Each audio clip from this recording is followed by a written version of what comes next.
নমস্কার, স্বাগত সিটিভিএনে। আপনারা নিশ্চয়ই সকলে ভালো আছেন এবং তোমরা নিশ্চয়ই ভালো আছো আমার পড়ুয়া বন্ধু যারা। আর আজ মাধ্যমিকের প্রস্তুতি নিয়ে আমাদের আলোচনা। একেবারে খাতা পেন নিয়ে তোমরা বসে পড়ো। স্যার আমাদের সঙ্গে রয়েছেন। কি কি বিষয় প্রশ্ন আসতে পারে, কোন কোন টপিকের উপর আসতে পারে সেগুলো আমরা জানবো, কিন্তু সাবজেক্ট ভৌত বিজ্ঞান। আগে স্যারের সঙ্গে আলাপ করাই। আমাদের সঙ্গে রয়েছেন সৈয়দ ফজল এলাহি। স্যার আপনাকে অনেক অনেক স্বাগত জানাবো আজকের আলোচনা। এবং আজকে বেশ গুরুত্বপূর্ণ কয়েকটা বিষয়ে আলোচনা রয়েছে। চ্যাপ্টার ওয়াইজই নিশ্চয়ই আপনি বলে দেবেন কি কি প্রশ্ন আসবে, কোনগুলো ইম্পর্টেন্ট। শুনতে থাকো তোমরা। তো স্টুডেন্টস দেখো, আজকে ম্যাডাম যেমন বললেন তোমাদের, তো আজকে যেটা করাবো সেটা হচ্ছে মাধ্যমিকের একদম আমরা বলতে গেলে একদম দোরগোড়ায় এসে পৌঁছেছি। ঠিক আছে, মাধ্যমিক একদম শুরু হতেই চলেছে। তোমাদের অ্যাডমিটও বোধহয় 24-25 তারিখ থেকে দিতে শুরু করবে স্কুল থেকে। ঠিক আছে, তো আমার বিষয়টা আজকে হচ্ছে ভৌত বিজ্ঞানের মাধ্যমিক নিয়ে আলোচনা। তো মাধ্যমিকে আমরা কি কি চ্যাপ্টার আছে, রিডিউস সিলেবাস তোমরা জানো। সো এই রিডিউস সিলেবাসের মধ্যে কি কি কোয়েশ্চেন আছে, কেমন কোয়েশ্চেন আছে সেটা আগে একবার দেখে নিই। ঠিক আছে, তো দেখো আমাদের যে যে চ্যাপ্টারগুলো পড়তে হয়, ঠিক আছে, তো প্রথম চ্যাপ্টারটা হচ্ছে পরিবেশের জন্য ভাবনা। ঠিক আছে, এটা হচ্ছে এনভায়রনমেন্টাল নিয়ে একটা চ্যাপ্টার, পরিবেশের জন্য ভাবনা। তো আমি চ্যাপ্টার ওয়াইজ আগে বলে দিই কী টাইপের নাম্বার ডিভিশন থাকে। দেখো আমাদের এই মাধ্যমিকে যে যে প্রশ্নগুলো আসবে সেটাকে আমরা 3 বা 4 রকমভাবে ভাগ করতে পারি। 3 রকমভাবে কি, একটা খুব শর্ট কোশ্চেন, একটা হচ্ছে 1 মার্কসের কোশ্চেন, একটা 2 মার্কসের কোশ্চেন, একটা 3 মার্কসের কোশ্চেন। আর অন্যভাবে বললে পরে একটা থাকে এমসিকিউ থাকে, আর একটা থাকে কি short answer type question, SA Q থাকে। ঠিক আছে, এটাকে ভিএসএ কিউ বলা যায়, ভেরি শর্ট অ্যান্সার, মানে এক কথায় উত্তর দাও। তারপর থাকে কি শর্ট অ্যান্সার টাইপ কোশ্চেন, এটা 2 মার্কসের কোশ্চেন থাকে। আর একটা থাকে তোমার কি লং, ঠিক আছে, লং কোশ্চেন যেগুলো থাকে 3 মার্কসের জন্য। তাহলে 3, 2, 1, 1 এরকম প্যাটার্নে থাকে। তো এই পরিবেশের জন্য ভাবনা যে আমাদের চ্যাপ্টার নাম্বার 1, 1 নাম্বার চ্যাপ্টার বা প্রথম অধ্যায় আমাদের আছে। এই প্রথম অধ্যায় থেকে এমসিকিউ থাকবে একটা, ঠিক আছে, ভেরি শর্ট অ্যান্সার টাইপ কোশ্চেনও থাকবে এক। তো এখান থেকে টোটাল থাকে তোমার 5 মার্কস। এই চ্যাপ্টার থেকে টোটাল থাকবে 5 মার্কস, এটা মাথায় থাকে তোমাদের জন্য। হ্যাঁ, এবং এখানে কোনো লং কোশ্চেন থাকবে না, অর্থাৎ 3 মার্কসের কোশ্চেন যেগুলো আমাদের 4-এর দাগের কোশ্চেন, বিভাগ ঘ পড়বে যেগুলো আমাদের। ঠিক আছে, তো ওই বিভাগ ঘ বা 4-এর দাগের যে কোশ্চেন সেগুলো কোনো থাকবে না এখানে। তো সবগুলো থাকবে কি 1 আর 2। ঠিক আছে, তো দেখো 2 মার্কসের কোশ্চেন থাকবে কটা, একটা, আচ্ছা সরি, এখানে 2টো থাকবে হচ্ছে তোমার very short answer type question. তাহলে মোট দেখো তোমার কি হয়ে যাচ্ছে, 5 নম্বর হয়ে যাচ্ছে। ঠিক আছে, তো 2, এখানে একটা 2 মার্কসের কোশ্চেন, এখানে 2 মার্কস, আর এখানে 1 মার্কস, টোটাল থাকে আমার এখানে 5 মার্কস। ঠিক আছে, তো এই হলো পরিবেশের জন্য ভাবনা চ্যাপ্টার। এরপর আছে আমাদের কি গ্যাসের আচরণ। তো দেখো গ্যাসের আচরণ অধ্যায়েও আমি আর এগুলো লিখছি না, আমি জাস্ট এখানে চ্যাপ্টারগুলোকে উল্লেখ করে দিচ্ছি। ঠিক আছে, তো চ্যাপ্টার নাম্বার 2 যেটা আমাদের, ঠিক আছে, চ্যাপ্টার নাম্বার 2 গ্যাসের আচরণ। ঠিক আছে, তো গ্যাসের আচরণ থেকে সেরকমভাবে প্যাটার্নে ভাগ করা হয়। এখানে আমাদের মোট কোশ্চেন থাকে 8 মার্কসের কোশ্চেন থাকে। ঠিক আছে, তাহলে একটা হচ্ছে এসএ কিউ থাকে আর একটা লং কোশ্চেন থাকে যেটা আমাদের এল কিউ বলি। ঠিক আছে, তো এখানে কি থাকে আমাদের এমসিকিউ থাকে একটা এমসিকিউ 1 মার্কসেরই থাকে। ঠিক আছে, শর্ট কোশ্চেন থাকে 2টো, তাহলে 2 মার্কসের হয়ে গেল, তাহলে টোটাল হয়ে গেল 3।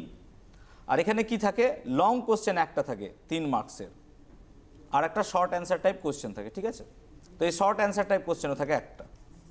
তাই দেখো কত হয়ে গেল, তাহলে 3 আর 2 5 আর 2 7 আর 1 8, টোটাল 8 মার্কসের কোশ্চেন হয়ে গেল। ঠিক আছে, তাহলে এইভাবে চ্যাপ্টার ওয়াইজ আমরা MCQ, VSA Q, SA Q এগুলোকে ভাগ করতে পারি।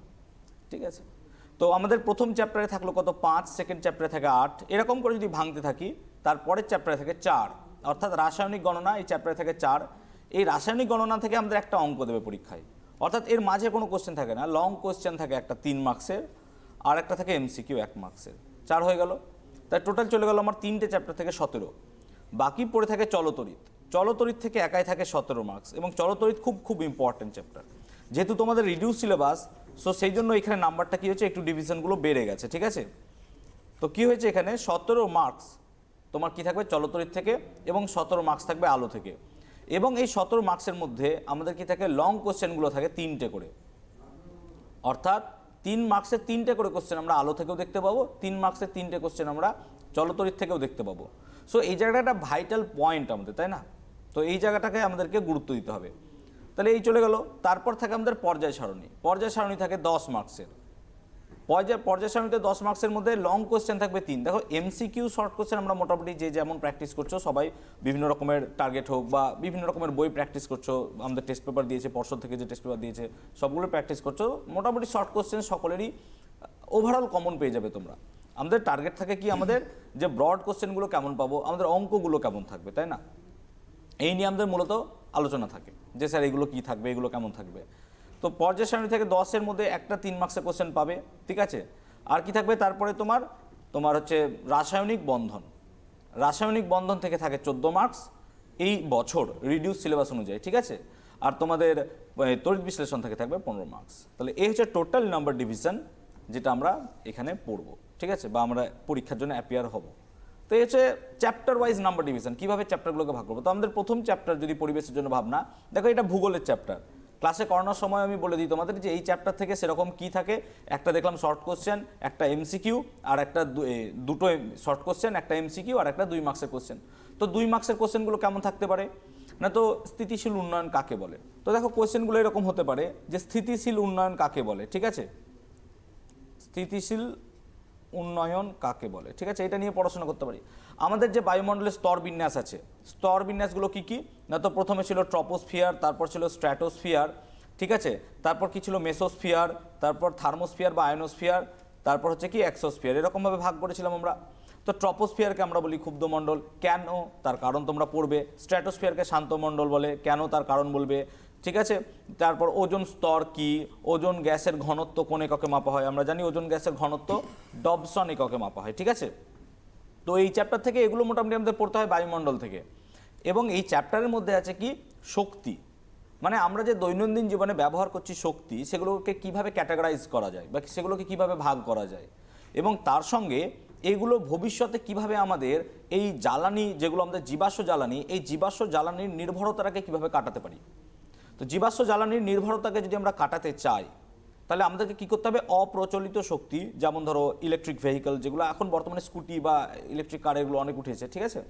তো এরকমভাবে আমরা যেগুলো অপ্রচলিত শক্তি আছে, লাইক বায়ু শক্তি, সৌরশক্তি, জোয়ারভাটার শক্তি, ভূতাপ শক্তি, ঠিক আছে, এই শক্তিগুলোর উপর কতটা পরিমাণ জোর দিতে পারি। তাহলে এখানে এই শক্তির চাহিদাটাকে বিশেষ গুরুত্ব দেওয়া হয়েছে। তার সঙ্গে কি হচ্ছে, পরিবেশের জন্য যেহেতু ভাবনা চ্যাপ্টারটার নাম, তো পরিবেশের জন্য তো আমাদেরকে ভাবতেই হয়। তো তার জন্য কি একটা গ্লোবাল ওয়ার্মিংয়ের টপিকটাও দেওয়া হয়েছে, বিশ্ব উষ্ণায়ন এবং ওজোন স্তর ক্ষতি। যে ওজোন স্তর ক্ষতি হচ্ছে ডে বাই ডে, কার জন্য? আমাদের জন্য, কারণ আমরা পরিবেশকে অনেক বেশি ভালোবাসি, সেই জন্য পরিবেশের ক্ষতিও সাধন করি আমরা অনেক বেশি, ঠিক আছে? তো আমরা কি করি, এসি, রেফ্রিজারেটর এগুলোতে যে সিএফসি ইউজ করি, এই সিএফসিগুলো কি হয়, ওজোন গ্যাসে গিয়ে সক্রিয় ক্লোরিন পরমাণু। তো এটা মাধ্যমিকের একদম হট কোশ্চেন। কি কোশ্চেন, যে সিএফসি থেকে নির্গত কোন গ্যাস ওজোন গ্যাসকে ক্ষতি করে? আমি প্রায় প্রত্যেক টেস্ট পেপারের পেজে এই কোশ্চেনটা খুঁজে পাচ্ছি। তো এই অ্যান্সারটা হবে কি, সক্রিয় ক্লোরিন পরমাণু, ঠিক আছে? তারপর ওজোন গ্যাস কিভাবে সিএফসি ক্ষতি করে, ঠিক আছে? তো তার বিক্রিয়া সহ লিখবে কিন্তু, হ্যাঁ, যে সিএফসি, ঠিক আছে, সিএফসি ওজোন গ্যাসকে কি করছে, ক্ষতি করছে, সেটা বিক্রিয়া সহ দেখবে অনেক প্রত্যেক বই বিক্রিয়াটা দেওয়া থাকে, ঠিক আছে? তোমরা অবশ্যই বিক্রিয়াটা অবশ্যই লিখবে, তার সঙ্গে সামান্য পরিমাণ ব্যাখ্যা। যেহেতু 2 মার্কসের কোশ্চেন, খুব বেশি ইতিহাস লিখবো না আমরা, ঠিক আছে? কোশ্চেন বিক্রিয়াটা লিখলে ওর জন্য একটা আলাদা মার্কস থাকে, তোমার একটা ক্যারি করবে, বিক্রিয়া থাকলে তোমার একটা নাম্বার ক্যারি করবে। এবং তোমাকে খাতা এমনভাবে সাজাতে হবে, খাতা দেখে মাস্টার যেন স্যাটিসফাইড হয় যে না এটা একটা খাতা, ভালো খাতা। তো খাতার দেখো, যে খাতা নিয়ে একটা কথা বলে দিই, যে আমি অনেক খাতা দেখি তো মোটামুটি বিভিন্ন জায়গায় মক টেস্টে, তো ফার্স্ট চ্যাপ্টার আমাদের এগুলো নিয়েই পড়া, ঠিক আছে? তো এই খাতার মধ্যে লেখার একটা আর্ট আছে, ঠিক আছে? কেমন আর্ট, আমি ক্লাস 7 থেকে সবাইকে শেখাই যে এরকমভাবে লিখবে। ধরো তুমি খাতায় মার্জিন টানছো, তো এটা তোমার হচ্ছে খাতার মার্জিন, ঠিক আছে? তো এইটা হচ্ছে তোমার রাইটিং স্পেস, এই যে ক্রস চিহ্ন, এটা হচ্ছে তোমার রাইটিং স্পেস। এর বাইরে তুমি কিছু লিখতে পারো না, ইন দ্য সেন্স তোমার অ্যান্সার তুমি এর বাইরে লিখতে পারবে না। দিস ইজ ইয়োর অ্যান্সার, এই জায়গাটাই তোমার অ্যান্সার হবে, এই যে ক্রস করে দেওয়া আছে, এই জায়গার বাইরে তোমার অ্যান্সার যাবে না। নাম্বারিং করবে কোথায়? ধরো তুমি অ্যান্সার করছো বিভাগ ক, তো তুমি ওপরে লিখবে বিভাগ ক, ঠিক আছে? ওপরে লিখবে বিভাগ ক, এবং তারপর যেহেতু 1-এর কোশ্চেন, তাহলে 1 নাম্বার দাগ দেবে। এবার তোমাদের মাধ্যমিকের নাম্বারিং এভাবে হয় 1.1, 1.2, 1.3 এরকমভাবে হয়, যাতে টিচারও বুঝতে পারেন যে এটা 1-এর 1 কোশ্চেন, 1-এর 2 কোশ্চেন। সো 1-এর দাগ দিয়ে তোমরা সব সময় 1.1, 1.2 এরকমভাবে উত্তর স্টার্ট করবে। কখনো এরকম করবে না নিজের বুদ্ধি খাটাতে গিয়ে যে 1 তো লিখে দিয়েছি, তারপর আমি 1, 2, 3 এরকমভাবে লিখতে শুরু করি, হবে না। এরকম গোল দেখে স্যার একদম পুরোপুরি অ্যাভয়েড করবে এই জায়গাটা, ভালো লাগবে না। তো এই জায়গাটা থেকে তোমরা বিরত থাকো, ঠিক আছে? আমি একটাই কথা বলছি বারবার, যে নাম্বারিং কিন্তু খুব ভালোভাবে দেবে। অনেক ছেলে দেখি 99, 99 বা 98-এ গিয়ে আটকে যায় এই সমস্ত কারণের জন্য। So numbering vital. তো বিভাগ কর 1.1, 1.2, 1.3 এরকম করে নাম্বারিং হলো। এবার তুমি কি করবে, এমসিকিউগুলোকে এক জায়গায় লিখবে, কারণ এমসিকিউ আমরা প্রত্যেকে কমন পাবো, এমন নয় যে আনকমন কোশ্চেন পাবো। এমসিকিউ সবাই কমন পাবো, 15তে 15ই পাবে তোমরা, এই বিশ্বাসটুকু নিয়ে যাও মাধ্যমিক হলে। আর অতিরিক্ত মানে চাপ নেবে না, অতিরিক্ত নার্ভাসনেস কাজ করবে না। ভৌতবিজ্ঞান একটু কঠিন সাবজেক্ট আমি মানছি, ঠিক আছে, কিন্তু এখানে তুমি এমসিকিউ সব কমন পাবে। যে স্যারের কাছেই পড়ছো বা নিজেও যদি পড়ছো, ঠিক আছে, আমি তো এখানে অনেকগুলো ক্লাস করিয়েছি, যদি সেগুলো রেগুলার ফলো করো তাহলে বুঝতে পারতে যে এখানে কোনো এরকম কমন মানে এমন কিছু ব্যাপার নেই। তো বিভাগ ক ধরো কমপ্লিট হলো তোমার, দিয়ে তুমি কি করবে, বিভাগ খ তার নিচে শুরু করবে। বিভাগ খ হচ্ছে আমাদের কটা কোশ্চেন থাকে, 21টা কোশ্চেন থাকে। এখানে 21টা কোশ্চেন, এখানে থাকে 15টা কোশ্চেন, টোটাল 36 মার্কসের আমার অ্যান্সার, ঠিক আছে। এবার 21 নম্বর এই বিভাগ ক্ষয়েও তুমি কি করবে, 2 দিয়ে 2.1 দিয়ে শুরু করবে, ঠিক আছে। 2.1, 2.2, 2.3 এরকম করতে করতে তোমাদের একটা ছক বা টেবিল মতো পড়বে, বাম স্তম্ভ ডান স্তম্ভ, প্রত্যেক বছরই থাকে। তো বাম স্তম্ভর নাম্বারগুলো এরকমভাবে হয় 2.11.1, 2.11.2, কারণ 2-এর 11তে বেশিরভাগ দেখি আমরা এই বাম স্তম্ভ ডান স্তম্ভ দেয়, ঠিক আছে। তো বাম স্তম্ভ ডান স্তম্ভটা কিভাবে লিখবে সেটা একটু দেখিয়ে দিচ্ছি, ঠিক আছে। তো ধরো তুমি কি চলছে, তোমার 2.11-এ এসছো তুমি, অর্থাৎ 2-এর দাগের 11 নম্বর কোয়েশ্চেনে তুমি চলে এসছো। তো কি করবে, 2.11 লিখে তারপর কি করবে 2.11.1 এরকম দেবে, দিয়ে তখন তুমি লিখবে, হয়তো তোমার দিয়েছে ধরো ডোবেরিনার, ডোবেরিনার সঙ্গে ডান দিকে কি ম্যাচ করবে। তো ডোবেরিনের হয় ত্রয়ী সূত্র, তুমি এইভাবে লিখবে ত্রয়ী সূত্র, তারপরে কোশ্চেনের অ্যান্সার করবে 2.11.2, এরকমভাবে করতে করতে গিয়ে আবার 2.11 বা 2.12 লিখবে, ঠিক আছে। নাম্বারিং সবসময় মার্জিনের বাইরে করবে, রাইটিং স্পেসে নাম্বারিং দেবে না। এবার আমাদের কি হয়, মাধ্যমিকে তো এরকম থাকে না যে কোনো 13-14টা কোশ্চেন করে নাও বা যে কোনো 10টা করে নাও, আমাদের কি থাকে, ইন্টারনাল অর থাকে, মানে তোমার হয়তো 2-এর 5-এর সঙ্গে তারই অথবা দেওয়া আছে, অর্থাৎ 2-এর 5 করো অথবা 2-এর 5-এর অথবা করো, তুমি দুটো একসঙ্গে করো না। কেন করবে, কারণ তুমি তো একটা কোশ্চেন 100% কমন, যে আমি 2-এর 5 পারবোই অথবা 2-এর 5-এর অথবা পারবো, এক্সট্রা বেশি লেখার দরকার নাই। এক, টাইম ওয়েস্ট, 2 নম্বর এতে টিচার ইরিটেট বোধ করে যে একই মানে ডাবল ডাবল অ্যান্সার লিখে রেখেছে। তুমি যখন 100% শিওর যে আমি 2.5-এরটা একদম ঠিক, তুমি অথবা লিখতে যেও না, বা তুমি 2.5-এর অথবা পেরে গেছো, তুমি আর 2.5 লিখতে যেও না। তোমার যদি ডাউট থাকে যে না একটা ভুল হলে আর একটা থাকে, তখন তো ইউ ক্যান রাইট, বাট প্রত্যেকটা কোয়েশ্চেন এরকম করে দুটো দুটো করে উত্তর লিখে দেবো, এটা খুব একটা বুদ্ধিমানের কাজ আমি মনে করি না, ঠিক আছে। এতে ইরিটেশন হয় যে খাতা একই ডাবল ডাবল আমাকে চেক করতে হচ্ছে না, ঠিক আছে। তো সেই জায়গাটা একটা ম্যান্ডেটরি। তো ধরো 2.5 তুমি অ্যান্সার লিখবে, তো 2.5 লিখলে দিয়ে অ্যান্সারটা লিখলে। এবার ধরো তুমি 2.5-এর অথবার অ্যান্সার লিখবে, তাহলে তোমাকে অবশ্যই এখানে 2.5 তার সঙ্গে অথবাটাও মেনশন করতে হবে। অনেক খাতা দেখি আমি 2.5-এর অ্যান্সার অথবার অ্যান্সারের সঙ্গে লিখে দিয়েছে, অথচ সেখানে অথবা লেখেনি। এরকম করবে না, কখনো করবে না এরকম, ঠিক আছে। 2.5 এই ছোট ছোট ভুলগুলোর জন্য একদম একদম এই ছোট ছোট ভুলই করা যাবে না আমাদের, যারাই 90 বা 95 আপ পাবে এই ভুলগুলো একদম বরদাস্ত করা যাবে না, কারণ 2.5-এর নাম্বার আলাদা, 2.5 অথবা মার্কস আলাদা, মার্কস মানে কোয়েশ্চেন নাম্বার আলাদা।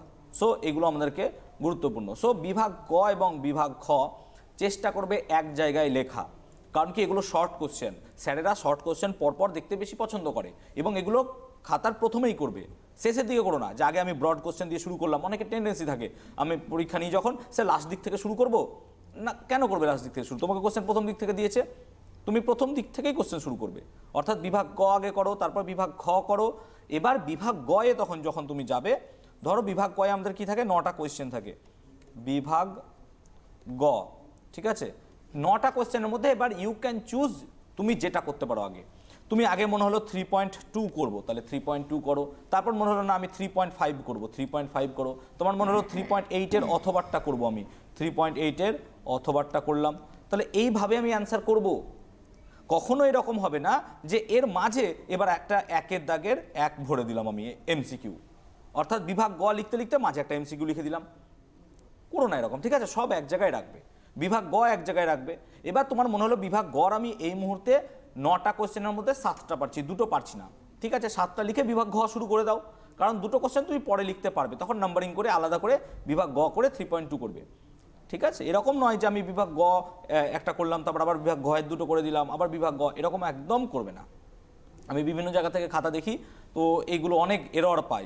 তো আমি যাই হোক সবাইকে তো পাই না ওই মক টেস্ট নেওয়ার সময়, তো এগুলো একটু মেনটেন করবে। 2 নম্বর কথা, আমরা দেখো পরীক্ষায় অনেক লুজ ইউজ করি, লুজ সিট, তাই না, প্রচুর লুজ সিট ইউজ করি, ঠিক আছে। তো যারা লুজ সিট ইউজ করো, ঠিক আছে, তো তারা কি করবে, লুজ নেওয়ার সময় ওপরে তো তোমাদের রোল নাম্বার লিখতে হয় লুজের ওপরে। এবার কেউ বলো না বা কেউ ভাবো না যে না রোল নাম্বার লিখে কী হবে, খাতাটা যদি কোনো কারণে ছিঁড়ে যায় বা তোমার বাঞ্চ থেকে বেরিয়ে যায়, তখন ওই রোল নাম্বারই আইডেন্টিফাই করবে যে তোমার এই খাতাটা, আদারওয়াইজ ওই খাতার কোনো মালিক থাকবে না। তো খাতার উপর অবশ্যই রোল নাম্বারটা ম্যান্ডেটরি লিখবে, এবং তার সঙ্গে সঙ্গে যত নাম্বার লুজ নিচ্ছ সেই লুজের উপর একটা নাম্বারিং দিয়ে দেবে। যেমন কি, যেহেতু প্রথম লুজ নিচ্ছ, প্রথম খাতা তো খাতা দিল তোমাকে একটা বাঞ্চ দেবে 4টা বা 6টা পেজের, সেই খাতায় লিখে নিলে, ওটাতে কোনো নাম্বারিং দেওয়ার দরকার নেই। তুমি যে ফার্স্ট লুজ নিচ্ছ তাতে তো উপরে রোল নাম্বার লিখবে, ধরো তোমার রোল নাম্বার কিছু আছে, তার সঙ্গে ডান দিকে একটা 1 লিখে দাও। কেন, এটা ডিটারমাইন করবে তোমার যে এটা 1 নাম্বার লুজ, আমার 1 নাম্বার লুজ লেখা কমপ্লিট, আবার 2 নম্বর আসছে, আবার রোল নাম্বার লিখে 2 নাম্বার লুজ লিখে নাও। তাতে কি হবে, তোমাদের খাতা সাজাতে সুবিধা হবে। যখন খাতা বাঁধতে হয়, আমাদের মাধ্যমিকে খাতা স্টেপল হয় না, খাতা বাঁধতে হয়, সেই জন্য টাইম লাগে। তো যাদের খাতা বাঁধতে অসুবিধা হয়, খাতা বাঁধা প্র্যাকটিস করো বাড়িতে, ঠিক আছে, কম্পাসে ফুটো করে খাতা বাঁধা প্র্যাকটিস করো, কারণ ওখানে কেউ থাকবে না, তোমার বেঁধে দেবে, ঠিক আছে। তো এই নাম্বারিংটা অবশ্যই লুজের ভালোভাবে করবে, যেগুলো গাইড বলছি একটু মন দিয়ে শুনবে, তাহলে তোমাদেরই উপকার হবে, আর না করলে তোমাদেরই, এবার যদি জানো তাহলে তো কোনো ব্যাপারই নাই, ঠিক আছে। তো নাম্বারিং হলো লুজের আমরা করলাম। এবার পরীক্ষার শেষ কেমনভাবে হবে, তো আমরা পুরো খাতা লিখে নেওয়ার পর যেন হাতে অ্যাটলিস্ট 20 মিনিট সময় আমাদের থাকে। মানে তোমাদের পরীক্ষা, এক্সাম্পল দিচ্ছি, যদি 12টায় শুরু হয় তাহলে 3:15 তো পরীক্ষা শেষ হবে। ফার্স্ট 15 মিনিট কোয়েশ্চেন দেখাটা পরে আসছি, আমি আগে লেখাটা আগে বুঝি। তো 3:15-তে যখন পরীক্ষা শেষ হবে, আমার লেখা যেন 2:50-এর মধ্যে কমপ্লিট হয়ে যায়। মানে আমাকে ট্রাই করতে হবে 3 ঘন্টা যেন আমি না লিখি। 3 ঘন্টা লিখলে সমস্যা কি হবে, দেখো 12টা থেকে 12:15 তো কোয়েশ্চেন পড়া, আর তোমার 12:15 থেকে তুমি 3:15, 3 ঘন্টা পাবে ফর রাইটিং, ঠিক আছে। তুমি 3 ঘন্টা 15 মিনিটই রাইটিংয়ের জন্য পাবে না, তুমি 3 ঘন্টাই পাবে রাইটিংয়ের জন্য। তো 3 ঘন্টায় যদি রাইটিংয়ের জন্য পাও, তুমি চেষ্টা করবে রাইটিংয়ের 10 থেকে 15 মিনিট আগে খাতা শেষ করা। অর্থাৎ 3:15-তে যদি আমার পরীক্ষা শেষ হয়, তোমার লেখা যেন 3টের মধ্যে কমপ্লিট হয়, একদম ফুল কমপ্লিট 3টের মধ্যে। বাকি 15 মিনিট কি হবে, লুজ বাঁধা, তোমার রিভিশন দেওয়া, কারণ শর্ট কোশ্চেন অনেকে আমরা মিস্টেক করি, সেগুলোকে একবার কারেকশন করে নেওয়া। তো এইগুলো আমাদেরকে মাথায় রাখতে হবে যেন পরীক্ষাটা অ্যাটলিস্ট 25 মিনিট আগে শেষ হয়। 25 মিনিট নয়, সরি বেশি বললাম, 20 মিনিট 15 মিনিট আগে শেষ হয়। তাতে কি হবে, আমাদের টাইম ম্যানেজমেন্টটা হবে। এবার এই টাইম ম্যানেজমেন্ট কী করে করবো স্যার, তার জন্য বিভিন্ন স্যার মক টেস্ট নেয়, আমিও মক টেস্ট নিচ্ছি, মক টেস্ট চলছে, বিভিন্ন স্যার যেখানে পড়ছো সেখানে মক টেস্ট নেবে সেই স্যার। তোমাদের বাড়িতে পর্ষদের টেস্ট পেপার দেওয়া আছে, সেটা 3 ঘন্টা জুড়ে শেষ করার চেষ্টা করো। দেখো তুমি যে ওই 3 ঘন্টা জুড়ে একটা মাধ্যমিক পরীক্ষা দিতে আমার কতক্ষণ সময় লাগছে, এক্স্যাক্টলি সেরকমভাবে ট্রাই করো, তাহলে তুমি কী পাবে এখান থেকে বেনিফিট, অবশ্যই পাবে, ঠিক আছে। তো এই চেষ্টা করবে অ্যাটলিস্ট খাতার পরীক্ষা যেন 15 মিনিট আগে শেষ হয়। যদি 15 মিনিট আগে শেষ না হয়, তাহলে কী হবে, একটা হ্যাজার্ডাস মুভমেন্ট চলে আসবে, তুমি পাজলড হয়ে যাবে, কোনটা দেখবো কোনটা দেখবো না, লুসিড বাঁধবো কখন, এই করবো। বেকার আমরা বেশি টেনশন নেবো না তো, আমাদের আমরা যা পড়েছি সব কমন পাবো পরীক্ষায়, আমাকে শুধু মাথায় রেখে শান্ত মনে লিখে আসতে হবে, এইটুকু আমাদের কাজ, আর কিছু না। সারা বছর পড়েছি, প্রচুর পড়ে ফেলেছি, তাতে আবার 4-5টা চ্যাপ্টার কমিয়ে দিয়েছে, এতে তো মাধ্যমিক মানে সেই লেভেলের মাধ্যমিক পরীক্ষা হবে, তাই না, সব কমন পাবে তুমি, এই নিয়ে নিশ্চিন্তে থাকো, ঠিক আছে। তো ওখানে গিয়ে আমাকে শান্ত মাথায় লিখতে হবে, কারণ লাইফে এই প্রথম বোর্ড পরীক্ষা দিচ্ছ, ঠিক আছে। আশা করছি সেন্টার বোধহয় চেঞ্জ হবে, এখনও বিবৃতি সেরকম পাওয়া যায়নি, তবে দেখা যাক সেন্টার চেঞ্জ হয় বা হোম সেন্টারে হয়, যেখানেই হোক, ঠিক আছে। লাইফের প্রথম পরীক্ষা তো এটা একটু মাথায় রেখে, কোনো নার্ভাসনেস নাই, ঠিক আছে, এমন কিচ্ছু নয়। তো পরীক্ষাটা দেবো, সিম্পলি পরীক্ষা দিয়ে বেরিয়ে চলে আসবো, ঠিক আছে। এবার আসি কোয়েশ্চেন পড়া। তো খাতা লেখা কিভাবে লিখতে হয় সেটা একদম আমি ক্লিয়ারলি বলে দিতে পারলাম যে এইভাবেই লিখবে, এটা টু দি পয়েন্ট ফলো করো। অনেকেই দেখি আমি পারো না, কারণ আমার কাছে যদি 100 জন পরীক্ষা দিতে আসে মক টেস্টে, তখন দেখি হয়তো 60-50% ছেলে এরকমভাবে লেখেই না, মার্জিনের বাইরে গিয়ে নাম্বারিং দিচ্ছে। কেন করবে, এরকম করবে না কখনো। 15 মিনিট যে কোয়েশ্চেনটা পাবে, তাতে তোমার এমসিকিউ শর্ট কোয়েশ্চেন দেখার কোনো প্রয়োজন থাকে না, আমি পার্সোনালি ফিল করি। কারণ কি, আমাদেরকে এমসিকিউ শর্ট কোয়েশ্চেন করতেই হবে, ঠিক আছে। আমাদের চয়েস থাকে ব্রড কোয়েশ্চেন কোনটা করব, কারণ কি ব্রড কোশ্চেনে অনেক ইন্টারনাল অর থাকে, ঠিক আছে। যেমন ধরো চলতরিতে 3টে ব্রড কোশ্চেনের মধ্যে 2টো ইন্টারনাল অর দেবে, তেমনি আলোতেও 2টো ইন্টারনাল অর বা একটা ইন্টারনাল অর দিতে পারে। ধরো একটা সাপোজ কোশ্চেন বলছি আমি, আলো থেকে 2টো কোশ্চেন দিয়েছে, লেন্সের আলোক কেন্দ্র কাকে বলে, এটি কি লেন্সের বাইরে থাকতে পারে, এটা একটা কোশ্চেন। এর অথবা দিয়েছে লেন্সের অপসারী ক্রিয়া ব্যাখ্যা করো বা অবতল লেন্সের অপসারী ক্রিয়া ব্যাখ্যা করো, এই দুটো কোশ্চেন দিয়েছে। কোশ্চেন চুজ করব কি সেটা তোমাকে ডিসাইড করতে হবে, আমি ডিসাইড করার কেউ নয়। আমি তো বলবো তুমি শর্ট কোশ্চেনে যাও যে আলোক কেন্দ্র কাকে বলে, এটি কি লেন্সের বাইরে থাকতে পারে, আমি বলবো তুমি এটাতে যাও, কারণ 2+1 যখনই আছে তোমার লাস্ট পার্টে তো তুমি একে এক পেয়ে যাচ্ছ, আর আলোক কেন্দ্র সংজ্ঞা উইথ প্রপার ডায়াগ্রাম যদি দাও তুমি 2 এ 2 পাবে। সো কাটা কোয়েশ্চেনগুলো অ্যাটেন্ড করা আমার মনে হয় বেটার রাদার দেন একটা ইতিহাস লেখার কোয়েশ্চেন লাইক লেন্সের অবতল লেন্সের অপসারী ক্রিয়া বা তোমার উত্তল লেন্সের অভিসারী ক্রিয়া ব্যাখ্যা করো। তো ওই কোয়েশ্চেন চুজটা তোমাকে কি করতে হবে, 15 মিনিটে করতে হবে। তো কোয়েশ্চেনটা ওই 3-এর দাগগুলো বা বিভাগ গ এবং বিভাগ ঘ এটা আমরা কি করব সেই টাইমে পড়ব, কখন, ওই 15 মিনিটে, কারণ বাকি শর্ট কোশ্চেন আমরা সবাই পারবো। শর্ট কোশ্চেন এমসিকিউ তো দেখার কিছুই নাই, এমসিকিউ তো পারবোই, শর্ট কোশ্চেনে হয়তো কিছু সমস্যা হবে তখন পড়তে পড়তে মাথায় চলে আসবে, আমাদের চুজ করতে হবে ব্রড কোশ্চেনগুলো। সো 4-এর দাগ বা বিভাগ ঘ এর মধ্যে যেগুলো অথবা আছে বা এ আছে সেগুলো আমাকে চুজ করতে হবে এবং কোশ্চেনে সেগুলো দাগাবো। কোশ্চেনে কিছু উত্তর লিখবো না, এটা কিন্তু মাথায় থাকে যেন, ঠিক আছে? কোশ্চেনে কোনো উত্তর লিখবো না আমরা, সবসময় আমরা কি করব ওয়াইজলি দাগাবো যে না আমার এটা হয়ে গেছে। এমসিকিউ কি করি অনেক সময় আমরা এবিসিডি অপশন আছে, চলো ডি এরটা রাইট হবে দিয়ে দিই, না দেবে না, তুমি 5 জন দেখে নিতে পারো তো সেখান থেকে। তোমার স্যারেরও একটা খারাপ দেখাবে, স্যারও তোমাকে বকবে এসে যে তুমি কেন কোশ্চেনের রাইট দিয়েছো, এই কোশ্চেনটা অন্য কেউ পেলে তো সেখানে দিয়ে দেওয়া হচ্ছে কোশ্চেনটা অ্যান্সার, তাই না?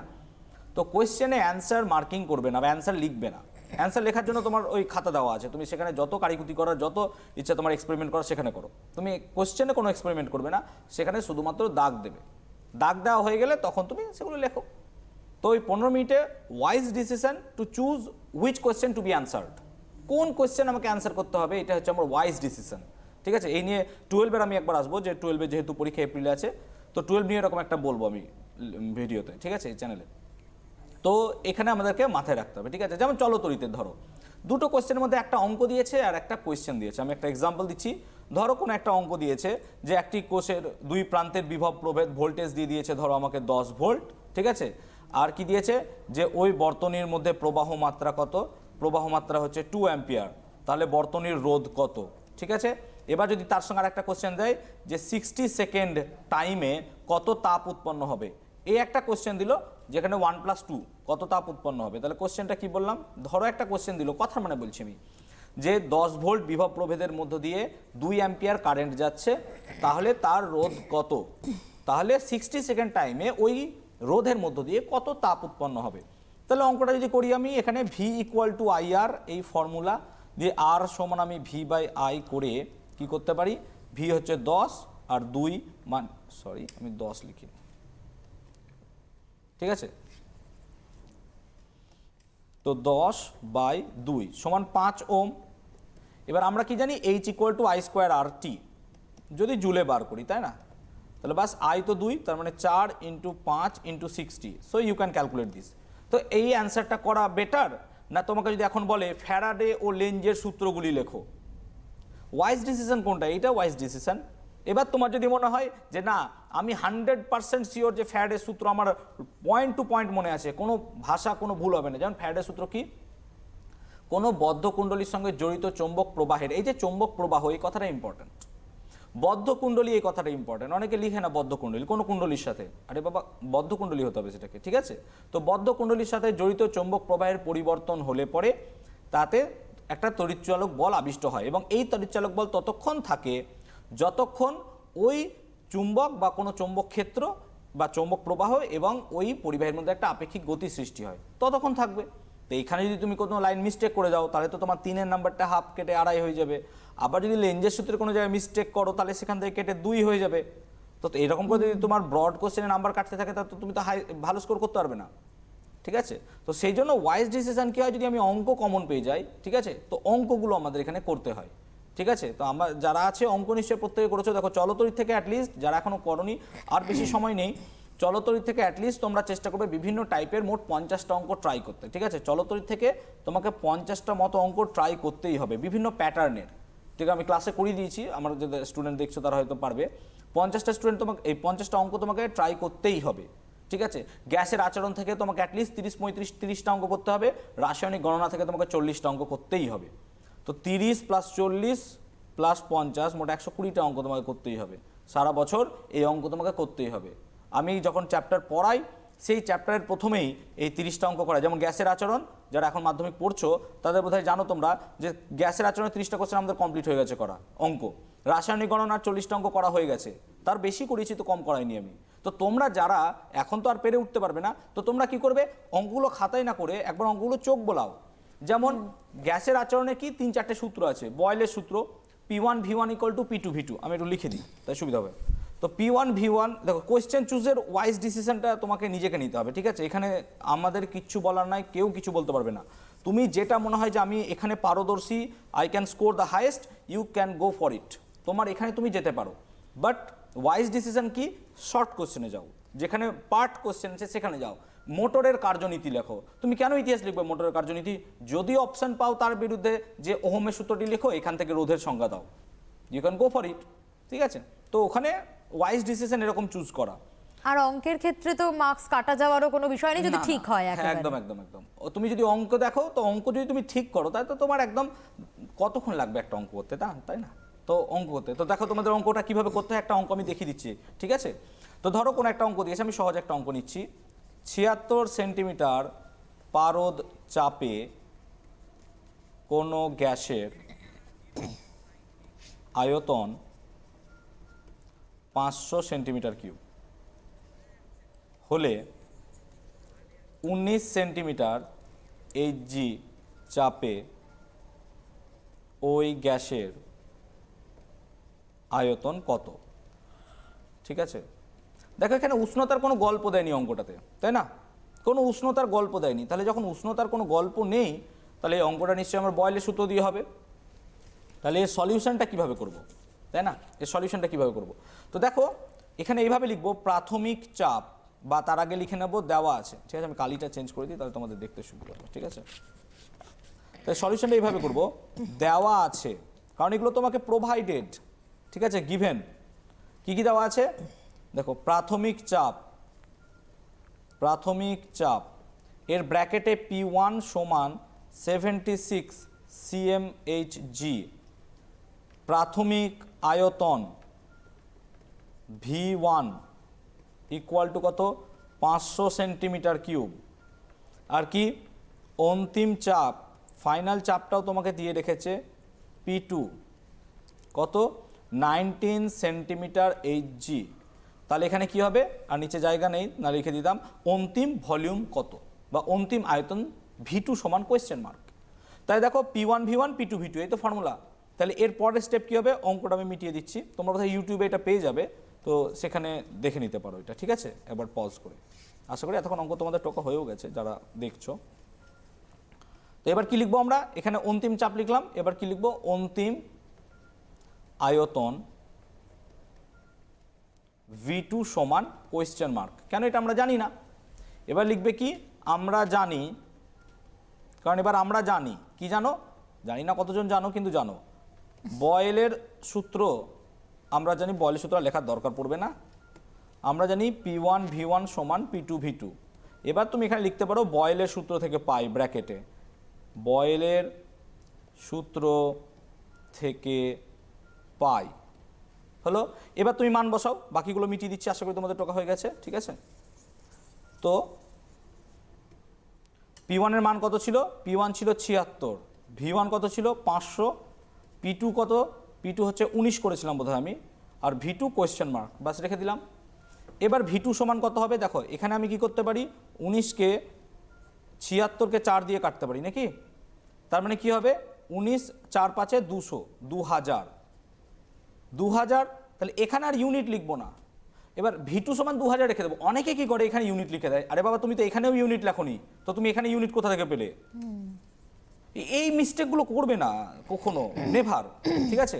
এবার তুমি ফাইনালি লিখবে, অতএব নির্ণেয় অন্তিম আয়তন কত হলো, অন্তিম আয়তন 2000 সেন্টিমিটার কিউব, 2 এ 2 3 এ 3। এই হচ্ছে প্যাটার্ন আমার অঙ্ক করার। তুমি কি কি দিয়েছে সেগুলো আগে লিখবে, তারপর আমরা জানো লিখে অঙ্ক করো। যে কোনো অঙ্ক তোমাদের এরকম সহজ সহজই দেবে, এর থেকে কঠিন কিছু দেবে না। তো অঙ্ক প্যাটার্ন হচ্ছে এরকম লেখার, আশা করি তোমরা বুঝতে পেরেছো যে অঙ্ক কিভাবে করতে হয়। তো এইভাবে গ্যাসের আচরণও করব, এইভাবে আমরা কি করব, আমাদের রাসায়নিক গণনার অঙ্ক করব। এইভাবে যদি আলোর আসে, আলোর অঙ্ক খুব লিমিটেড, কারণ আলোর গুটি কয়েক 4-5টা সূত্র আছে, যেমন delta equal to I1 plus I2 minus A, mu equal to sine I by sine R, ঠিক আছে। এরকম 2-4টে সূত্রর বাইরে তো কোনো আলোর অঙ্ক নেই, ঠিক আছে। তো আর চলতরিতের অঙ্ক তোমাদের একটা থাকবে পরীক্ষায়, আশা করছি চলতরিত থেকে একটা অঙ্ক তুমি কমন পাবে, আর গ্যাসের আচরণ থেকেও মোটামুটি একটা অঙ্ক দেয়, আর রাসায়নিক গণনা থেকে তো দেবেই। যদি অঙ্ক না দেয়, তোমরা m ইকুয়াল টু 2d বলে একটা প্রুফ আছে, ওটা একটু দেখে রেখো, ঠিক আছে। m ইকুয়াল টু 2d, অর্থাৎ গ্যাসের আণবিক গুরুত্ব ইকুয়াল টু তার বাষ্প ঘনত্বের দ্বিগুণ, অর্থাৎ বাষ্প ঘনত্ব সমান কি হয়, আণবিক গুরুত্ব বাই 2। তাহলে এই প্রুফটা একটু তোমরা প্রত্যেকেই দেখে রেখো যে এখানে কি কি থাকে, ঠিক আছে। তো এই হলো গ্যাসের আচরণ। তো গ্যাসের আচরণ থেকে যারা এখনো অঙ্ক টঙ্ক সেরকমভাবে পারোনি, সহায়িকা আছে, তোমাদের টেক্সট বুক আছে। সো এই সহায়িকা বা টেক্সট বুক থেকে অঙ্কগুলো একবার উল্টাও। কটা অঙ্ক আছে দেখো, একটা হচ্ছে বয়েলের সূত্রের অঙ্ক, ঠিক আছে, আমি লিখে দিচ্ছি। তো এই গ্যাসের আচরণে গুটি 3টে বা 4টে সূত্র আছে, সূত্রগুলো একটু আমি লিখে দিচ্ছি যাতে তোমাদের একটু রিমেম্বার করতে সুবিধা হয়। দেখো বয়েলের সূত্র আছে কি, ঠিক আছে, বয়েল, আমি বয়েল বলে লিখলাম, হ্যাঁ। তো বয়েলের সূত্রে কি আছে না, তো P1 V1 equal to P2 V2, এটা হচ্ছে বয়েলের সূত্রের অঙ্কের ফর্মুলা। তারপর আছে তোমার চার্লসের দুটো আছে, একটা হচ্ছে V suffix T equal to V suffix 0 1 plus T by 273, এটা একটা হতে পারে। আর একটা হয় V1 বাই V2 সমান কত হয়, T1 বাই T2। তাহলে এই হচ্ছে আমাদের ফর্মুলা ফর চার্লস। তারপর হয় চাপের সূত্র, এটা অনেকে পড়ে না দেখি, ঠিক আছে, অনেক বইয়ে নেইও, ঠিক আছে, কিন্তু আমি পড়াই বলে আমি লিখে দিচ্ছি বাবা, ঠিক আছে। Same formula PT equal to P0 1 plus T by 273 এবং P1 বাই P2 সমান T1 বাই T2। এই হচ্ছে চার্লস আর চাপের সূত্র প্রায় একই। এরপর হচ্ছে চার্লস ও বয়েলের সমন্বয় সূত্র, এই সাইডে লিখে দিচ্ছি, হ্যাঁ, অন্য কালিতে লিখে দিচ্ছি যাতে তোমাদের সুবিধা হয়, ঠিক আছে। এরপর হচ্ছে সমন্বয় সূত্র। সমন্বয় সূত্রটা কি না, তো P1 V1 by T1 equal to P2 V2 by T2, ঠিক আছে। তাহলে এই হচ্ছে সমন্বয় সূত্র। এবং তারপর হচ্ছে আদর্শ গ্যাস সমীকরণ। আদর্শ গ্যাস সমীকরণটা কি, আদর্শ গ্যাস সমীকরণ, এটা কি হয় না, তো PV ইকুয়াল টু nRT, হোয়ার যেখানে n সমান হয় W বাই M, এবং W হচ্ছে দ্য গিভেন মাস বা প্রদত্ত ভর, এবং ক্যাপিটাল M হচ্ছে তার আণবিক গুরুত্ব বা আণবিক ভর, গ্রাম আণবিক ভর, হোয়াটএভার। তাহলে এই তো হচ্ছে ডায়াগ্রাম, স্ক্রিন বড় করা আছে, তোমরা একবার দেখে নাও। এই সূত্রগুলো দিয়ে আমাদের অঙ্ক হবে। তো এক প্যাটার্ন কটা তুমি ফলো করো, প্যাটার্ন, এই একটা প্যাটার্ন, এই একটা প্যাটার্ন, এই একটা প্যাটার্ন, এই একটা প্যাটার্ন, এই একটা প্যাটার্ন, মোট 5টা। এই দিয়ে অঙ্ক খুব কম দেয়, এই দিয়ে অঙ্ক খুব কম দেয়। এই 5টা প্যাটার্নের তো অঙ্ক, তো 5টা প্যাটার্ন থেকে যদি 3টে করে অঙ্ক করতে পারি আমরা, তাহলে তো 15টা অঙ্ক হয়ে যায়। তো যাদের এখনও অঙ্কের প্রতি এই ফিজিক্যাল সায়েন্সে ভীতি আছে, তারা এই সূত্রগুলো মনে রেখে জাস্ট একবার ট্রাই করো, আমি যেভাবে করালাম, তাদেরকে আশা করি ভীতি থাকবে না, ঠিক আছে। আর MCQগুলো তোমরা প্র্যাকটিস করো। যদি MCQ প্র্যাকটিস করতে তোমাদের হয় মানে কোনো জায়গা থেকে, তো আমার ওয়েবসাইট আছে, আমার তো ওয়েবসাইটেও থাকে, ওয়েবসাইটে আমার MCQ টেস্ট আছে, ঠিক আছে। তো ওয়েবসাইটে গিয়ে তোমরা MCQ টেস্ট দিতে পারো। তো এই হলো সূত্র, ওয়েবসাইটটা হচ্ছে বলে দিচ্ছি আমি, দাও, ওখানে গিয়ে অনেকে MCQ টেস্ট দেয় আমার, CHHAYATORU chayatoru.in, এটা আমার ওয়েবসাইট। এখানে আমার অনলাইন যখন এক্সাম চলছিল, অনলাইন পড়ানো চলছিল, তখন এখানে সবাই এক্সাম দিত, কারণ বাড়িতে গিয়ে যখন পরীক্ষা দিত তখন কি দেখে নেওয়ার একটা ভয় থাকতো, তো তার জন্য আমি নিজে ওয়েবসাইটটা বিল্ড করেছি, নিজে বানিয়েছি। তো তোমরা এটা ট্রাই করতে পারো। এখানে দেবে গ্যাসের আচরণ, পরিবেশের জন্য ভাবনা, ঠিক আছে। এই চ্যাপ্টারে অনেকগুলো MCQ পরীক্ষা দেওয়া হচ্ছে, 15টা বা 20টা করে, এবং সেগুলো সব মাধ্যমিক আসার মতো। So you can check it out, okay, বানানটা একবার দেখে নিও। তো এই হলো আমাদের মোটামুটি গ্যাসের আচরণ। এরপর হচ্ছে ম্যাডাম টাইম আছে কি আমাদের কাছে? হ্যাঁ, আমাদের হাতে এখনো সময় রয়েছে, আচ্ছা, 13 মিনিট মতো। ঠিক আছে, তাহলে আমি চলতরিত্রা একটু বলে দিই, ঠিক আছে। দেখো চলতরিত্রের যে ভাইটাল পয়েন্টগুলো, যেগুলো অঙ্কের জন্য আমার লাগে কাজে, ঠিক আছে, ওকে। তো চলতরিতের ক্ষেত্রে দেখো একদম প্রথম দিক থেকে আসে কি, প্রবাহ মাত্রা। তার আগে তো কোনো ফর্মুলা নেই, প্রবাহ মাত্রার বিভব থেকে।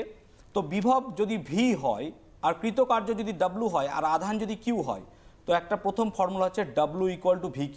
প্রত্যেকে এই ফর্মুলাটা জানো, যেখানে কৃতকার্য হচ্ছে W, V হচ্ছে পোটেনশিয়াল বা তোমার বিভব, এবং Q হচ্ছে আধান। তাহলে এই হচ্ছে সেই ফর্মুলা। এখান থেকে কোনো অঙ্ক দিলে পরে সেটা পারবো আমরা, W ইকুয়াল টু VQ। তারপর হচ্ছে প্রবাহ মাত্রা আই সমান আমরা লিখি কিউ বাই টি, অর্থাৎ একক সময়ের মধ্যে যতটা পরিমাণ আধান কোনো একটা নির্দিষ্ট ক্ষেত্রফলের মধ্য দিয়ে প্রবাহিত হয় তাকে বলি তার আধান প্রবাহ বা প্রবাহ মাত্রা। তাহলে প্রবাহ মাত্রা আই ইকুয়াল টু কিউটি, এটা দিয়েও আসতে পারে। আর একটা ফর্মুলা হয় কিউ ইকুয়াল টু এনই, কোনো একটা পার্টিকেল বা কোনো একটা পদার্থের মধ্যে কতটা পরিমাণ চার্জ আছে এবং নাম্বার অফ ইলেকট্রনস এখান থেকে আমরা বার করতে পারি, যদি বা এটা আমাদের এখন মোটামুটি আসে না, আগে আসতো, ঠিক আছে, কোয়ান্টাইজেশন থেকে। তো এই হলো আমাদের মোটামুটি প্রবাহ মাত্রা এবং বিভব থেকে। তারপর সরাসরি চলে যাই আমরা ওমস ল। ওমস ল বা ওমের সূত্রটা কি হয়, ভি ইকুয়াল টু আইআর। তো ভি ইকুয়াল টু আইআর, এটা কি, ভি হচ্ছে বিভব প্রভেদ বা বিভব পার্থক্য। তোমাদের বই এটাকে ভি টু মাইনাস ভি ওয়ানও থাকতে পারে। সো আমি ভি টু মাইনাস ভি ওয়ানটাকে শর্ট করে ভি করে দিচ্ছি, ঠিক আছে। সো ভি সমান আইআর, যেখানে আই হচ্ছে প্রবাহ মাত্রা, আর হচ্ছে রোধ। তাহলে এখান থেকে যদি আমাকে রোধ বার করতে দেয় তাহলে আর সমান ভি বাই আই, ঠিক আছে। তাহলে এই প্যাটার্নে আমরা কি করতে পারি, এই অঙ্কটাকে করতে পারি, ঠিক আছে, R equal to V by I. তাহলে ওমস ল হয়ে গেল, ওহমের সূত্র। তাহলে ওহমের সূত্রের পর আমাদের কি আসে, রোধের সমবায় বা রোধাঙ্ক। তো রোধাঙ্কের ফর্মুলাটা কি না, তো R equal to rho into L by A, ঠিক আছে, R equal to rho into L by A, যেখানে রো হচ্ছে রোধাঙ্ক। তো রোধাঙ্ক কাকে বলে, একক দৈর্ঘ্য এবং একক ক্ষেত্রফলযুক্ত কোনো পদার্থের দুই প্রান্তের রোধকেই তার রোধাঙ্ক বলে, ঠিক আছে। রোধাঙ্কের একক কি, ওহম মিটার বা ওম সেন্টিমিটার। তো এটা একটু মনে রাখবো আমরা। তাহলে R equal to rho into L by, এটা হচ্ছে একটা ফর্মুলা আমরা পেয়ে গেলাম এখান থেকে রোধাঙ্কের, ঠিক আছে। তারপর হচ্ছে রোধের উষ্ণতা গুণাঙ্ক, এটা অনেক বইয়ে থাকে না, আমি করাই মোটামুটি, ঠিক আছে। তাহলে আলফা ইকুয়াল টু আমরা লিখি R T minus R zero by R zero into T, এটা হচ্ছে রোধের উষ্ণতা গুণাঙ্ক। দেখো পদার্থ যেমন তামা, লোহা, অ্যালুমিনিয়াম, এগুলোকে কি করা হয়, যখন তুমি টেম্পারেচার বাড়াবে তখন তার রোধ আস্তে আস্তে কী হয়, বৃদ্ধি পায় যত টেম্পারেচার বাড়াবে। তাই এদের উষ্ণতা গুণাঙ্কটা কী হয়, সবসময় পজিটিভ, অর্থাৎ যত টেম্পারেচার তুমি ইনক্রিজ করবে এদের রেজিস্ট্যান্স তত কী হবে, ইনক্রিজ হবে। কিন্তু যখন তুমি অর্ধপরিবাহী বা সেমিকন্ডাক্টরের কাছে আসবে, সেমিকন্ডাক্টরে যত টেম্পারেচারকে তুমি ইনক্রিজ করবে তত তার রোধ কী হবে, কমবে। এখানে পরিবাহিতা বা পরিবাহিতাঙ্ক নয়, পরিবাহিতা কী হয়, ইনক্রিজ করতে থাকে।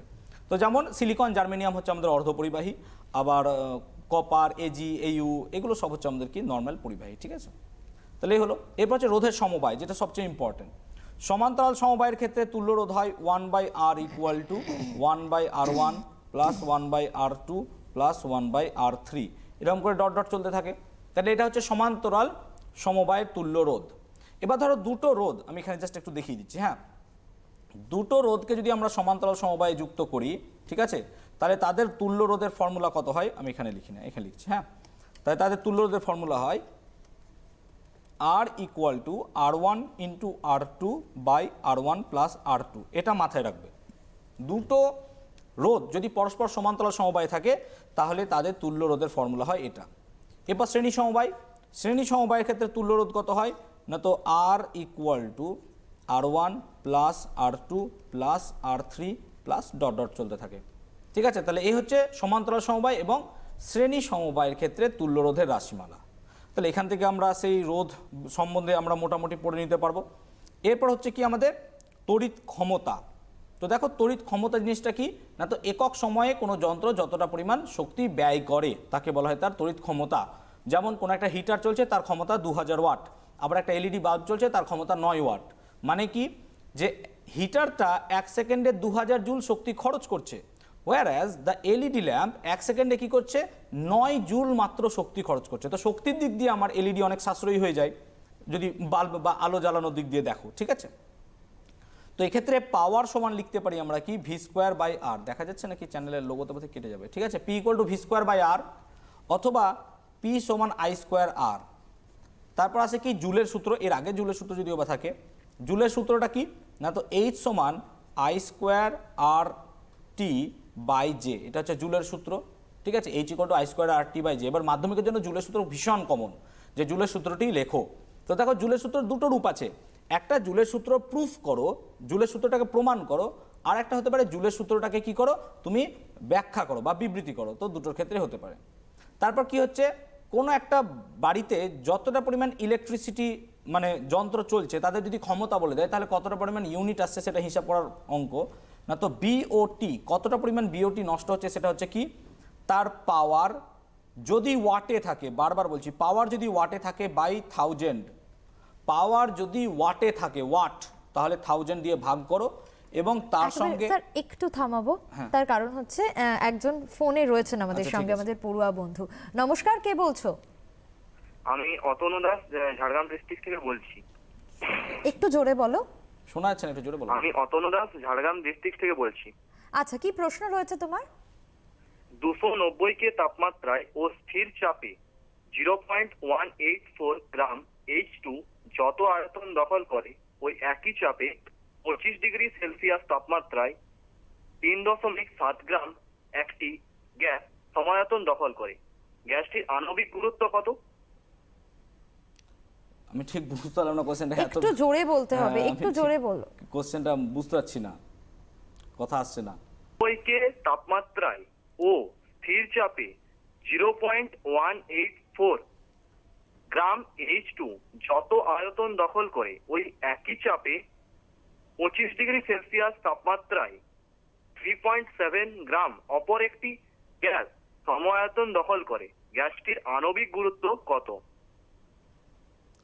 গ্যাসটার কি কি চাপ, আসলে তোমার কোশ্চেনটা এত লং তো, ঠিক আছে, সেজন্য আমি প্লাস বুঝতে- সংখ্যাগুলো হ্যাঁ ঠিক না একটু করলে ঠিক আণবিক- বুঝতে পারছি না আমি, ঠিক আছে। তো যাই হোক, দেখো তোমাদের বোধহয় আয়তন দুটোর ক্ষেত্রে কি সমান যদি দেওয়া থাকে, তাহলে তুমি এক কাজ করতে পারো, দুটোর যদি চাপ জেনে নাও, তাহলে চাপ আর আয়তনের গুণফল দিয়ে তোমার বোধহয় আণবিক গুরুত্ব বার করতে হ্যাঁ, পারছো কোনো আণবিক একটা গুরুত্ব বার এর। তাহলে পিভি ইকুয়াল টু এনআরটি দিয়ে তুমি করতে পারো।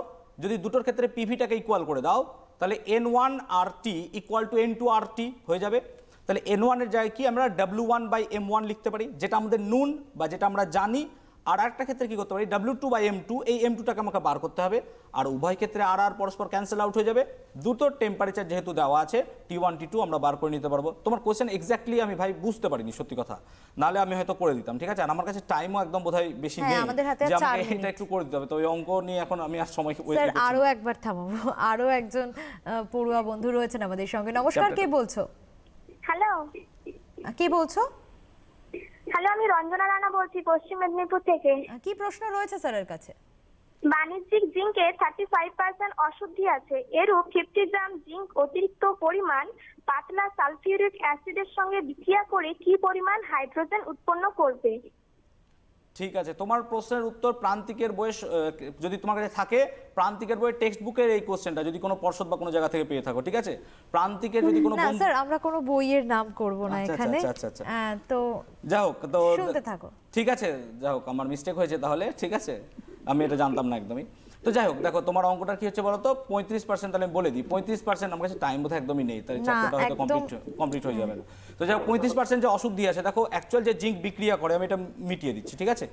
তো অ্যাকচুয়াল যে জিঙ্ক বিক্রিয়া করে, ঠিক আছে, সেই জিঙ্কটা কিন্তু অশুদ্ধিযুক্ত জিঙ্ক বিক্রিয়া করে না। অশুদ্ধিযুক্ত জিঙ্ক মানে কি, সেখানে আমার কি থাকতে পারে, সেখানে আমার বিভিন্ন রকমের সালফার জাতীয় পদার্থ ইত্যাদি থাকতে পারে। তো যদি তুমি সিম্পলি Zn এর সঙ্গে বিক্রিয়া করাও H2SO4, ঠিক আছে, তুমি এক্স্যাক্টলি ভ্যালুটা আমি তোমার শুনতে পাইনি যে কত দিয়েছো ভ্যালু ওটাতে। তো যাই হোক, Zn প্লাস H2SO4 যদি বিক্রিয়া করা হয়, তাহলে কি হবে না, তো ZnSO4 প্লাস H2 এই বিক্রিয়া।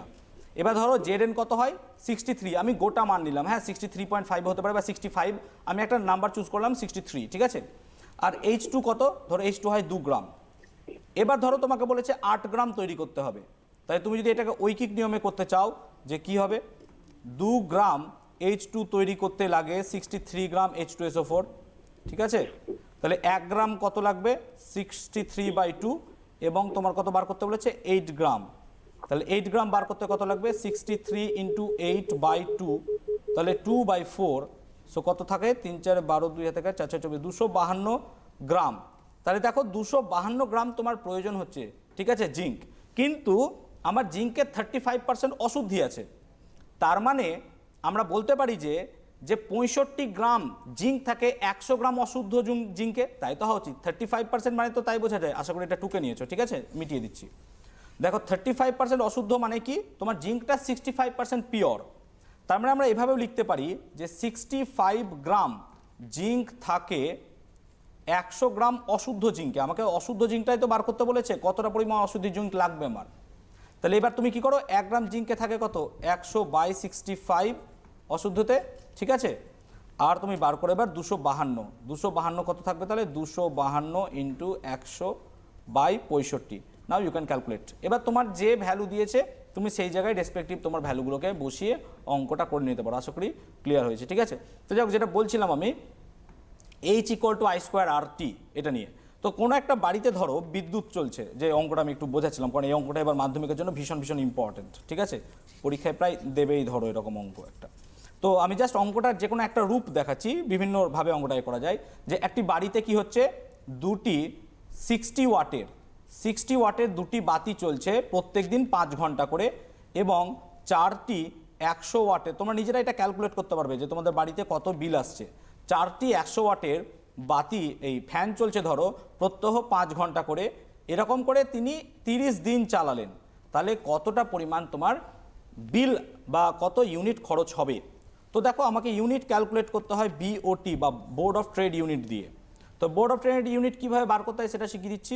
দেখো কি বলেছিলাম তোমাদেরকে, নাম্বার অফ দ্যাট ডিভাইস, যতটা ডিভাইস তোমার আছে তার নাম্বার 2 ইন্টু কত ওয়াট, না তো 60 ওয়াট থাকলেই 1000 দিয়ে ভাগ করতে হবে, এক্ষুনি তোমাদের শিখিয়ে দিলাম, এবং কত ঘন্টা চলছে প্লাস, এটা তো গেলো একটা।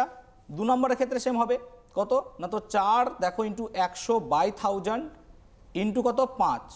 এবার পুরোটাই যেহেতু 30 দিন চলছে তাই 30 দিয়ে গুণ করে দিলাম। তাহলে এটা হলো একটা মাসের পুরো বিল যদি 60 ওয়াটের দুটো বাতি এবং 100 ওয়াটের 4টে ফ্যান প্রত্যেক দিন 5 ঘন্টা করে চলে। তাহলে হিসাব তোমার কাছে একদম ক্লিয়ার, 0 কাটে, 5 6 30-এ 3 থাকে, একটা 0 কেটে যায়, তার মানে হচ্ছে এখান থেকে 3 2 6 0.6, একটু আমি তাড়াতাড়ি করছি তো ক্যালকুলেশনটা দেখে নিও, 0 0 4 5 20, তাহলে 2, তার মানে হয়ে যাচ্ছে কত 2.6। এবার তার সঙ্গে কত গুণ করতে হবে 30, তাহলে এর সঙ্গে 30 গুণ করে দাও, তাহলে হয়ে গেল তোমার কত, দ্যাট ইজ ইয়োর অ্যান্সার।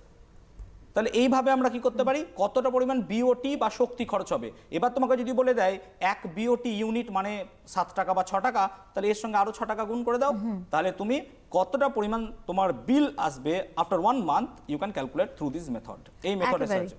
আজ যেহেতু একদম সময় নেই, অনেক ধন্যবাদ জানাবো স্যার আপনাকে। অনেক গুরুত্বপূর্ণ টিপস স্যার দিলেন, কিভাবে খাতা সাজাবে প্রত্যেকটা বিষয় ধরে ধরে বলে দিয়েছে। পরে কিন্তু সোশ্যাল সাইটে তোমরা এই এপিসোডটা পেয়ে যাবে। আর স্যার অঙ্ক করে করেও দেখিয়ে দিয়েছে, একেবারে মাথায় ঢুকে যাবে যেভাবে স্যার পড়িয়েছে। তো তোমরা চাইলে পরে দেখতে পারো। আজ যেহেতু একেবারে সময় নেই, ঘড়ির কাঁটা বলছে বিদায় নিতেই হবে। আজ শেষ করছি এডুকেশন অনলাইন এখানেই। দেখা হবে তোমাদের সঙ্গে আবারও অন্য কোনো দিন। প্রত্যেকদিন তোমরা নজর রেখো CTVN এর পর্দায়।